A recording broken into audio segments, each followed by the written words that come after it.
El discípulo. Revista para la educación cristiana transformadora. La Navidad tiene una dimensión cósmica. Su significado trasciende el tiempo y las edades.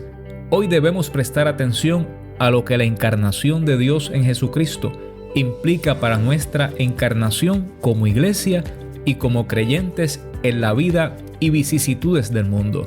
Si somos el pueblo del Dios encarnado, ¿cómo nos encarnamos hoy en este mundo al cual Dios de tal manera amó?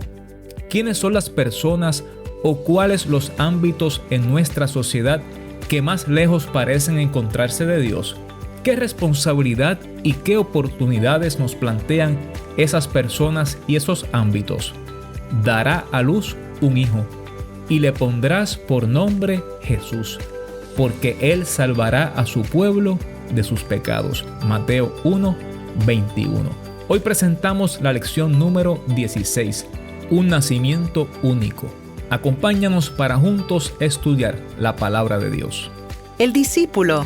El discípulo. Una revista para la educación cristiana transformadora.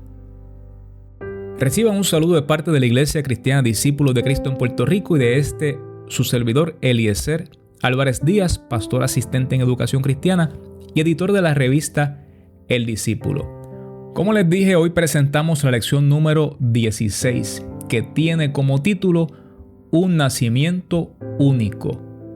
Y los objetivos para la lección de hoy son los siguientes: examinar el verdadero significado de la celebración de la Navidad, no como nos instan a hacerlo las empresas comerciales o la comunicación en masa, sino como quienes de veras conocemos al Señor que nació en Navidad.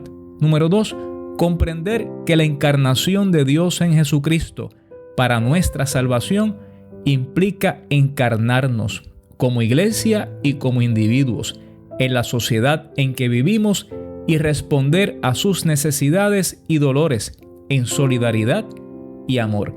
El pasaje bíblico se encuentra en Mateo 1:18 al 25, que dice así: en el nombre del Padre, del Hijo y del Espíritu Santo. Amén. El nacimiento de Jesucristo fue así.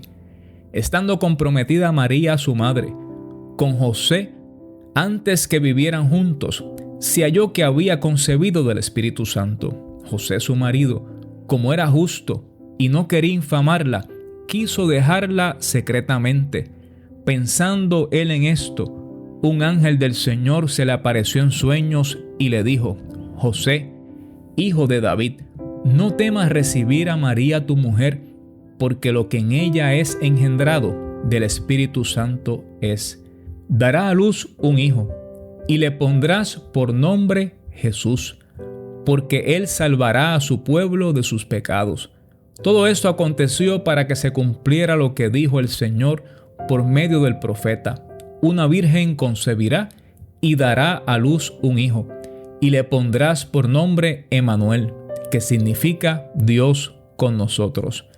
Cuando despertó José del sueño, hizo como el ángel del Señor le había mandado y recibió a su mujer, pero no la conoció hasta que dio a luz a su hijo primogénito y le puso por nombre Jesús. Gracias por esta hermosa palabra. Gracias porque podemos acercarnos a ella con la seguridad de que tu Espíritu Santo habrá de iluminarnos y capacitarnos para comprenderla, y que la misma será de bendición a cada una de nuestras vidas. En el nombre de Jesús. Amén y gracias, Señor. Quisiera, a manera de introducción, compartir 3 palabras o nombres que aparecen en nuestra sección de vocabulario. El primer nombre es María, el nombre de la madre de Jesús, que es el equivalente del de la hermana de Moisés, Miriam.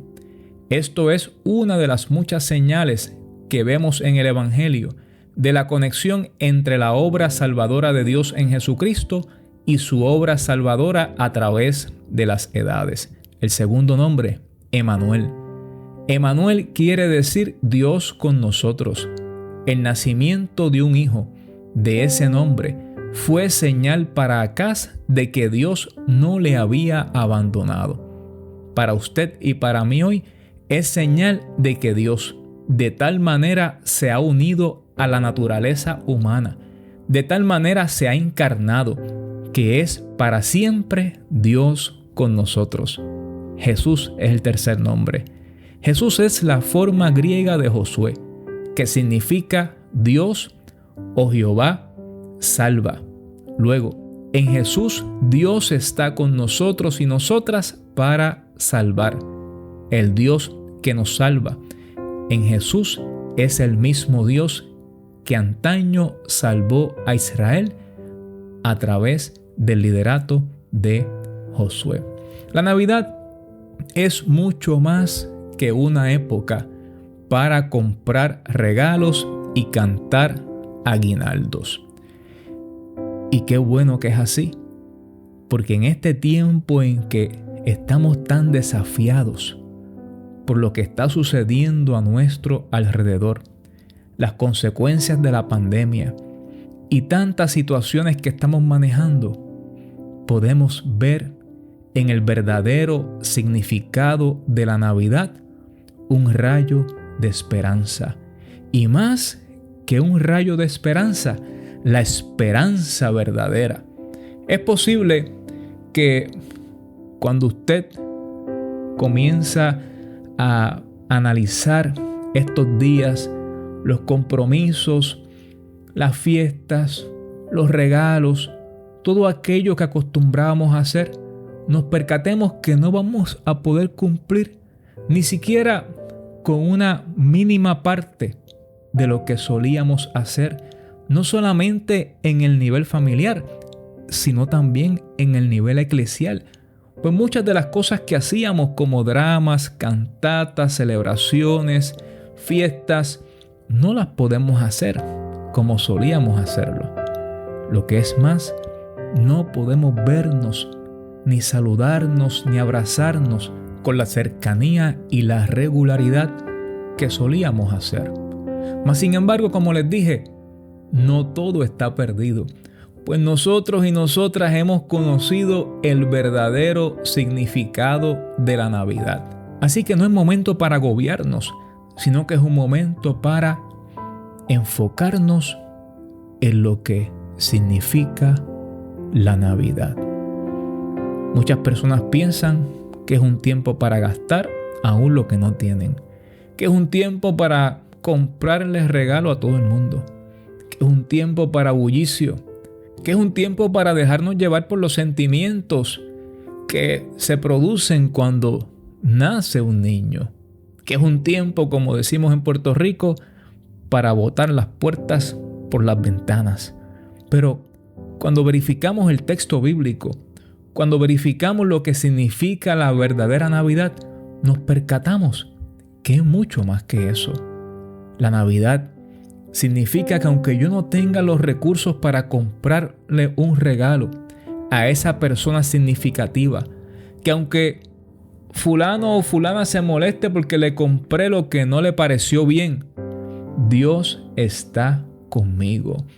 Y Dios me invita a estar con Él en cuanta persona necesitada conozco o veo a mi alrededor. Quizás no la puedo ver físicamente, pero conozco de su necesidad. Por lo tanto, la verdadera Navidad me invita a estar aún a la distancia y hacer presencia, aunque sea por teléfono, aunque sea por un mensaje, para que esa persona, esos seres queridos, esos hermanos y hermanas, esa persona que esté en necesidad, pueda disfrutar la verdadera Navidad. Dios me invita, como dice Justo González, a una cena mucho mejor que cualquier cena de Nochebuena que yo pueda preparar. Se puede celebrar la Navidad aunque estemos atravesando una pandemia. Fíjese que la Navidad es el foco de toda la historia. Que la historia misma fue una preparación para la Navidad. Y antes de afirmar este punto, quisiera destacar algunos detalles del pasaje que nos ocupa y de Mateo, que es el evangelio que nos ocupa en esta ocasión. Y lo primero que quiero destacar es que Mateo no nos habla del anuncio del ángel a María. Note que es interesante que mientras en Mateo se le da el anuncio a José, en Lucas se le da el anuncio a María. Y es que Lucas tiene mucho más interés que Mateo en el rol de las mujeres en la historia de la salvación. Note que Lucas parea una historia o una parábola que se refiere a un varón con otra que tenga que ver con una mujer. Un ejemplo de esto es cuando Jesús es presentado en el templo.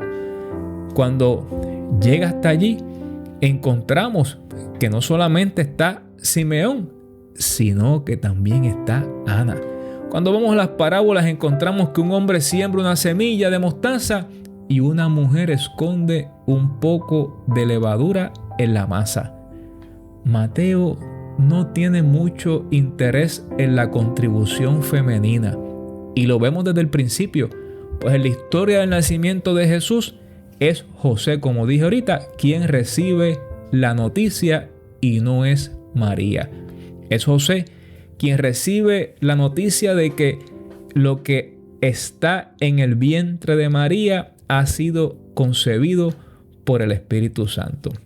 Y ciertamente el papel de José es importante, aunque es muy distinto a el papel o la función de María. José es un varón judío. José está comprometido con María. Y quiero destacar aquí que estar comprometido tenía en esa época un sentido muy distinto al que tiene el compromiso hoy. Hoy un compromiso es un acuerdo entre dos personas, pero ese acuerdo puede ser público o privado, pero no tiene fuerza de ley. En los tiempos de José y María no era así. El compromiso matrimonial era ya de por sí una obligación legal, y el que María estuviera encinta implicaba que María había sido infiel al compromiso contraído, porque ella se había comprometido para casarse con José y ahora estaba encinta y no era de José. Lo normal en esas circunstancias era que el hombre renunciara a su desposada, y esa acción era algo similar a lo que hoy conocemos como un divorcio, pero esto tenía unas consecuencias muy fuertes sobre la vida de la mujer. Por lo menos iba a resultar en una vergüenza pública, y hasta era posible que se le aplicara la ley del Antiguo Testamento y podía ser apedreada hasta la muerte. Así que José, cuando se entera de que María está encinta, dice la Escritura que José no quería infamarla. También nos dice que José era un hombre justo. Y lo que nos está diciendo aquí el pasaje es que José no quería que se pensara mal de ella. Él la conocía bien, sabía la calidad de ser humano que era María, y Dios mismo a través del ángel lo atestigua. José no quería denunciarla. José no quería que se le aplicara a María aquellas penas terribles que se le podían aplicar. Y dice la Escritura que era justo. Quizás para muchos la justicia significa que alguien pague por algo que cometió. Mas sin embargo, cuando nos dice aquí la palabra que José era justo, lo que José deseaba evitar, haciendo un acto de justicia, es que se le aplicara a María una justicia vengativa. Y es interesante que teniendo José estos planes, Dios le envíe un mensaje a través de un ángel que se le aparece en sueños. José tenía sus planes, pero Dios tenía unos planes superiores, excelentes y maravillosos para José y para María. Y Dios conocía que José tenía temor de tomar a María como su esposa, porque estaba embarazada. A lo que Dios le responde y le dice: no temas en tomar a María como tu mujer, porque lo que en ella es engendrado del Espíritu Santo es. Lo que había sucedido en la vida de María y lo que había ocurrido en la vida de esta pareja, aun cuando ellos no lo podían comprender del todo, era parte del plan maravilloso y perfecto de Dios para encarnarse a través de su Hijo amado Jesucristo, cumplir la promesa y traer salvación a toda la humanidad. El ángel no solamente lo deja ahí, sino que le dice a José: dará a luz un hijo. Le está diciendo, va a ser un varón, y le pondrás por nombre Jesús, porque él salvará a su pueblo de sus pecados. Desde ya, el ángel está anticipando que este será el Salvador del mundo. Y nos dice entonces el Evangelio que esto aconteció, que esto sucedió para que se cumpliera lo que dijo el Señor por medio del profeta. Les dije hace un rato que íbamos a retomar el punto y lo estamos haciendo ahora, porque como les dije, la Navidad es el foco de toda la historia, que fue preparación para ella. Y este versículo que se cita aquí en Mateo, que procede del libro del profeta Isaías, tiene un significado muy particular. ¿Por qué? Porque cuando el profeta Isaías pronuncia estas palabras, lo hace, como les decía la semana anterior, en tiempos del rey Acaz, y su mensaje era para ese tiempo. Pero ese pasaje trascendió el tiempo.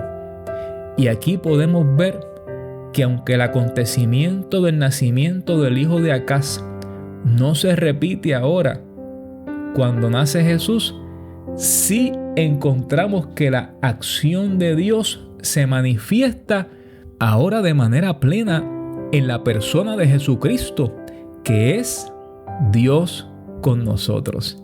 Y es hermoso que José pueda recibir ese mensaje, que José pueda conocer los planes de Dios y dejar a un lado sus planes. Y no solamente conocerlos, sino que pudo acatarlo. José aceptó la voluntad de Dios. José se percató de que aquello era algo único, que no había registrado en la historia un nacimiento como el que él iba a presenciar a través de la intervención de Dios en la vida de María y en la vida de ellos como pareja y como familia.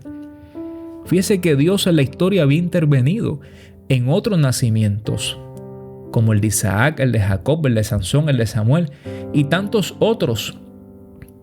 Aquellas madres que tuvieron estos hijos que mencioné eran estériles y a Dios le plació que tuvieran hijos. Pero ahora Jesús nace de una virgen, algo único, totalmente distinto y especial. Pero aún así, amigo y amiga, hermano y hermana que me escuchas, la Navidad es mucho más que el nacimiento de un bebé. La Navidad es el foco, es el énfasis de la vida cristiana, que es encarnación siguiendo el ejemplo de la encarnación de Dios en Jesucristo. Lo que celebramos en Navidad es la venida de Dios en persona a este mundo que Él creó. Desde que Dios dijo, como dice Justo González, sea la luz, Él estaba preparando el mundo para su venida. Y como el pasaje que estudiamos nos da a entender, al prometerle un hijo a Acaz a través del profeta Isaías, Dios también estaba preparando el camino para su encarnación. Y lo mismo en cada una de las muchas generaciones con las que empieza el Evangelio de Mateo. Lo que celebramos es que Dios mismo se hizo carne, que habitó entre nosotros, y hoy usted y yo tenemos que prestarle atención a lo que la encarnación de Dios en Jesucristo implica para nuestra encarnación como iglesia, como creyentes, porque usted y yo somos el pueblo encarnado de Dios. No podemos olvidar que nuestras vidas tienen que vivirse a partir de la Navidad, del Dios hecho carne, del Dios con nosotros, que Jesucristo es la culminación hacia la cual apunta toda la historia y que Jesucristo es también el paradigma que la vida ha de seguir a partir de esa Navidad. Es por eso que en Navidad nosotros como Iglesia del Señor tenemos que no solamente celebrar que Cristo vino, sino también celebrar que porque Cristo vino no estamos solos ni solas, porque Emmanuel, Dios con nosotros, está contigo y está conmigo, y ese Emmanuel nos invita a que nosotros en su nombre acompañemos a aquellos que están en necesidad, a aquellos que sufren, que oremos por aquellos que están atravesando esta pandemia porque se han contagiado, que acompañemos a aquellos que han perdido seres queridos, que acompañemos a aquellos profesionales de la salud que están cansados y fatigados, que acompañemos a nuestra familia aún a la distancia, que acompañemos a nuestros hermanos y hermanas en la fe, aunque sea a través de una llamada telefónica, que de alguna manera concreta, como Iglesia del Señor, encarnemos los valores y el verdadero significado de la Navidad. Que así nos ayude el Señor. Les invito a culminar con una oración final. Gracias, Dios nuestro, porque en Jesucristo viniste a morar en medio nuestro. Gracias, porque en Él nos das gozo y salvación. Ayúdanos a serte fieles, sirviéndote en aquellos lugares que parecen más desolados, más llenos de pecado, más carentes de gozo. Y en esos lugares, como lo hiciste en Belén, haznos ver tu rostro por Jesucristo, quien nació en Belén, quien nació en nuestros corazones y quien es nuestra esperanza de vida. Hemos orado. Amén.